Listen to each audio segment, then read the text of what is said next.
الحمدللہ رب العالمین والعاقبۃ للمتقین والصلاۃ والسلام علی اشرف الانبیاء والمرسلین اما بعد فاعوذ باللہ من الشیطان الرجیم بسم اللہ الرحمن الرحیم قل لا اسألکم علیہ اجرا الا المودۃ فی القربى صدق اللہ مولانا العظیم وصدق رسولہ النبی الکریم الرؤوف الرحیم اللہم نور قلوبنا بالقرآن وزین اخلاقنا بالقرآن ونجنا من النار بالقرآن وادخلنا فی الجنة بالقرآن قال اللہ تعالی وتبارک فی القرآن المجید والفرقان الحمید مخبرا وآمرا ان اللہ وملائکتہ یصلون علی النبی یا ایھا الذین آمنوا صلوا علیہ وسلموا تسلیما الصلاۃ والسلام علیک یا رسول اللہ وعلی آلک واصحابک یا حبیب اللہ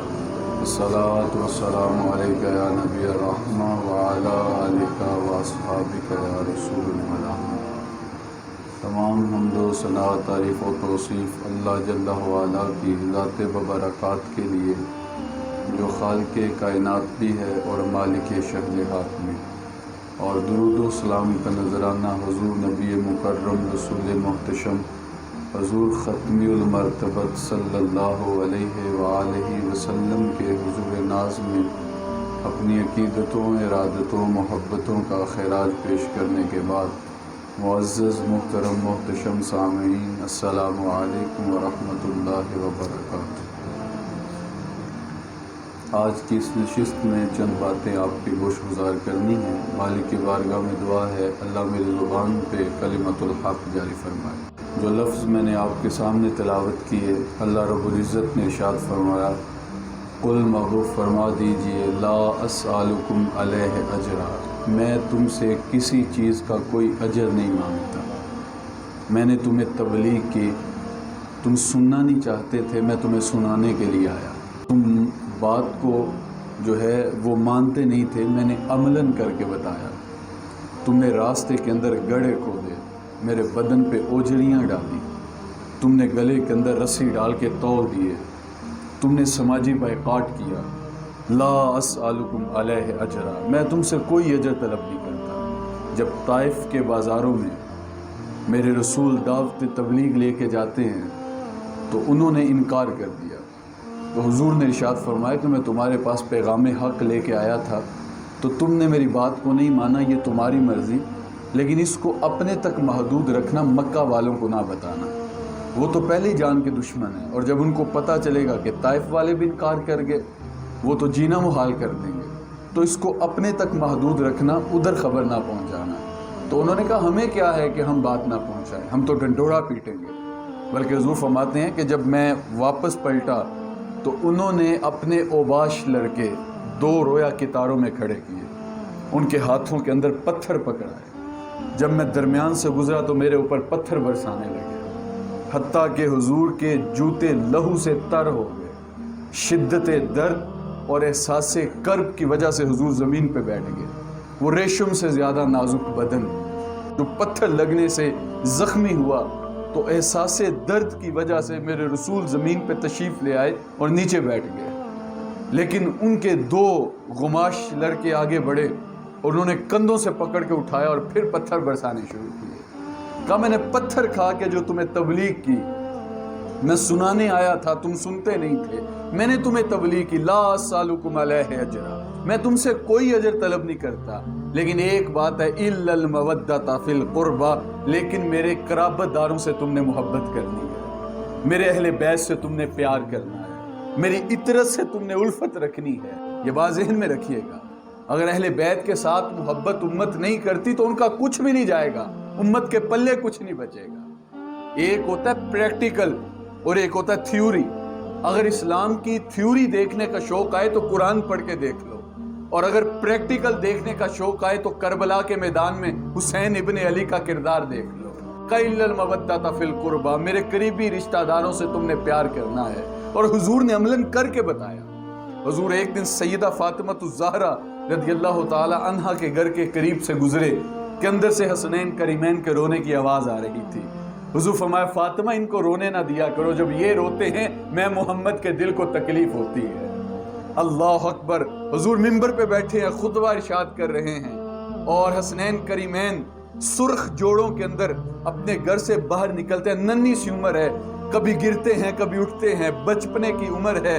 آقا کریم سے رہا نہ گیا، منبر چھوڑ کے حسین کو پکڑ لیتے ہیں. حضرت عبداللہ ابن شداد رضی اللہ تعالی عنہ کہتے ہیں کہ ہم حضور کے پیچھے نماز پڑھ رہے تھے اور آقا کریم نے سجدے کو اتنا طول دیا کہ ہمارے ذہن کے اندر خیال آیا یا تو وحی کا نزول ہو رہا ہے یا پھر آقا کریم کی روح پرواز کر گئی. تو کہتے ہیں میں نے تھوڑا سا سر اٹھا کے کنکھیوں سے دیکھا تو میں نے دیکھا کہ حضور کی پشت پہ حسین ابن علی سوار ہیں. اللہ اکبر، حضرت حسین حضور کے کندھوں پہ سوار ہیں اور آقا کریم گزر رہے تھے. آگے سے حضرت عمر رضی اللہ تعالی عنہ آ رہے تھے تو حضرت عمر مخاطب ہو کے کہنے لگے واہ واہ کیسی سواری میسر آئی. حضور فرمایا میاں سواری دیکھتے ہو، سوار بھی تو دیکھو نا کتنا اللہ ہے.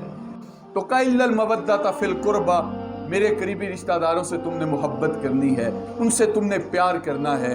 راوی کہتا ہے کہ حضور صلی اللہ علیہ وسلم لیٹے تھے، آقا کریم نے حضرت حسین کو ان کے ہاتھوں کو اپنے باہوں میں لیا اور کہا میرے بیٹے آگے آ جاؤ. تو وہ حضور کی پنڈلیوں پہ کھڑے ہو گئے.